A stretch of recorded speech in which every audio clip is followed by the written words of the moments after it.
Le pêcheur, la marmite et le gros poisson. Cette histoire m'a été racontée par un pêcheur, fils de pêcheur, lui-même petit-fils de pêcheur. Quand l'histoire commence, l'homme n'a pas pêché un seul poisson depuis plus de 6 mois, pas un seul coquillage, pas une seule méduse.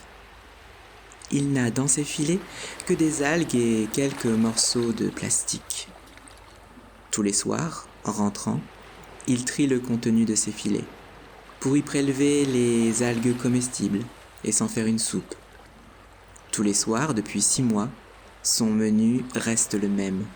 Une soupe où flottent quelques algues et des herbes aromatiques dans un bouillon salé. Rien de très fameux tout ça. Un jour, le pêcheur qui rentrait chez lui en longeant la plage, après avoir tiré ses filets, aperçoit un groupe d'enfants de tous âges en train de s'amuser. Ils crient, ils hurlent et se bousculent, se jetant les uns contre les autres. En voilà d'autres qui ont bien de la chance de s'amuser ainsi, se dit-il. Lui qui n'avait pas vraiment le cœur à rire. Intrigué par leur jeu, le pêcheur s'approche et comprend soudainement ce qui les met dans un tel état d'agitation. Les enfants ont pêché un beau poisson et n'ont rien trouvé de mieux à faire que de se le balancer à la figure. Indigné, l'homme trouve le spectacle insupportable. Imaginez, lui qui n'a rien pêché depuis plus de 6 mois. Il intervient et disperse les enfants, non sans mal. Quand sur la plage le silence est revenu, le pêcheur saisit délicatement le poisson de ses 2 mains et n'a plus qu'une seule idée en tête. Il se dirige vers la mer. Quand l'eau lui arrive à mi-mollet, il se baisse et plonge doucement le poisson dans les flots.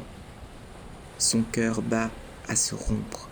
Le poisson reste inerte et sans vie, sonné par tant d'agitation. Il le croit mort, mais attend patiemment. Et effectivement, petit à petit, le poisson reprend vie. Sa queue remue, d'abord légèrement, puis ses nageoires frétillent, quand soudain, il s'agite, et d'un coup, gagne le large. Rassuré, le pêcheur rentre chez lui, heureux comme on l'est quand on pense avoir bien fait. Le soir venu, le pêcheur préparait son repas comme à son habitude, quand un orage aussi violent qu'inattendu éclate. Les éclairs fendent le ciel et une pluie torrentielle se met à tomber. Je n'ai peut-être pas de la chance à la pêche, songe notre homme, mais au moins j'ai échappé à ce déluge, et j'ai une extraordinaire chance d'être chez moi ce soir. Il allait se mettre à table lorsqu'on frappa à la porte. Étonné, il s'empressa d'aller ouvrir. C'est alors qu'il vit apparaître dans l'encadrement la silhouette d'une jeune fille, belle comme un sourire. Elle était trempée, ruisselante, dégoulinante. Bien entendu, le pêcheur l'invita à entrer et lui proposa un abri pour la nuit, ce qu'elle accepta.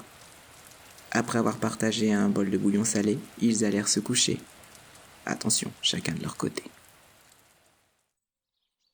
Le lendemain, quand l'homme quitta sa demeure pour partir à la pêche, il eut un petit pincement au cœur à l'idée de ne plus jamais revoir cette belle inconnue, mais elle était fatiguée et dormait encore, et il n'osa pas la réveiller.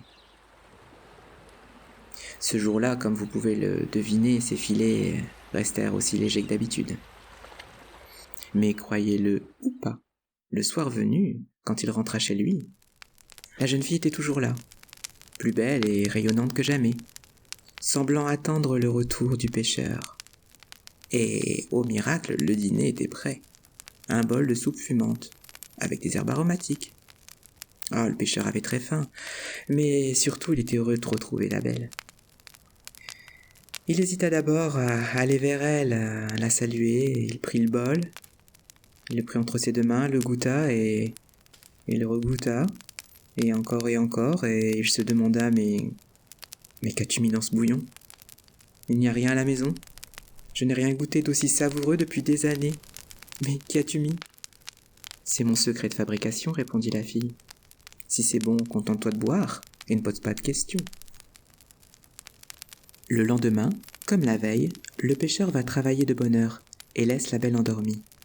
Le soir, quand il rentre, elle est toujours là, aussi rayonnante que le jour précédent. Le bol de soupe fumant à ses côtés. Cette fois, il se précipite sur le bol, avant même de la saluer, tellement le souvenir de la saveur de la veille le rend fou de gourmandise. Quand le goût du bouillon se répand dans sa bouche, il se sent rajeunir de 10 ans. Aussitôt, il repose le bol et la regarde. « Mais qu'as-tu mis dans ce bouillon ? Je n'ai rien goûté d'aussi délicieux depuis mon enfance. »« Ah, c'est un secret de famille, répond-elle. Si c'est bon, contente-toi de boire et ne pose pas de questions. » Le lendemain, et les jours suivants, quand il rentre, elle est là, qu'il attend le bol de soupe à la main. Et tous les soirs, il pose la même question, et tous les soirs, il a la même réponse. Si c'est bon, contente-toi de boire et ne pose pas de questions. Si bien qu'au bout d'un moment, il finit par ne plus lui poser de questions. Il faut reconnaître aussi qu'il s'était habitué à son savoureux bouillon. Alors un jour, il lui demanda de rester. Cette nuit-là, ils dormirent ensemble dans le même lit. Pour lui, ce fut la nuit la plus courte de sa vie. Et à l'aube, quand il partit, il se dit que, tout compte fait, il était sans doute le pêcheur le plus heureux et le plus chanceux de la terre. Puis ils reprennent leurs vieilles habitudes. Tous les soirs, quand il rentre, elle l'attend, et le bol de soupe aussi. Et tous les soirs, quand il pose la même question, « Qu'as-tu mis dans la soupe ?» il a la même réponse. Dans la vie, c'est l'amour ou les questions. Si c'est bon, contente-toi de boire et ne pose pas de questions. Mais un matin, le pêcheur n'y tient plus. Il veut en avoir le cœur net. Au lieu de se diriger vers sa barque pour partir travailler, il revient sur ses pas pour observer ce que fait sa femme en son absence. Il colle l'œil sur le trou de la serrure et là, il la voit. Il la voit se réveiller, nettoyer le logis et préparer le repas. Jusque-là, rien de bien extraordinaire, me direz-vous. Oui, mais quand la marmite d'eau se met à bouillir, il la voit de ses yeux vus. Elle dégrafe sa robe de haut en bas. Il voit se dénuder ses épaules, puis son dos, puis la courbe de ses reins. Elle est toute nue. Des écailles roses et brillantes recouvrent sa peau, et à la place de ses pieds, une queue de poisson. La voilà qui rapetisse. Elle est petite, de plus en plus petite, la plus petite. Et la voilà qui plonge dans la marmite et fait quelques allées, retour en brasse et dos crôlé. Elle se prélasse dans la marmite comme s'il s'agissait d'un jacuzzi. Au bout de 10 minutes, elle en ressort resplendissante de vie et de santé. Puis elle se sèche avec une grande serviette, se passe une lotion hydratante sur la peau, se recoiffe, se parfume, puis elle agrafe sa robe de bas en haut. Le soir, le pêcheur rentre à la même heure que d'habitude. Elle l'attend, le bol aussi, quand elle lui présente la soupe. Il ne peut pas supporter l'idée d'y toucher. C'est bien la première fois qu'il ne fait pas honneur au repas. Pensant qu'il a de gros soucis, elle tente de lui adoucir la vie par une preuve de tendresse, mais il ne supporte pas le contact de ses mains. Elle s'éloigne de lui et sourit. « Oh toi mon gaillard, tu connais la recette du bouillon.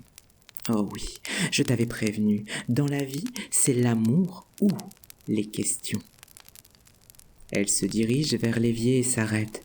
Elle dégrafe sa robe de haut en bas.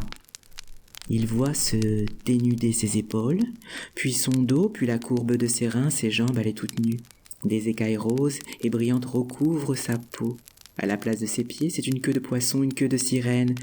Elle devient petite, toute petite, de plus en plus petite. Elle lui fait un signe de main et plonge dans le trou de l'évier.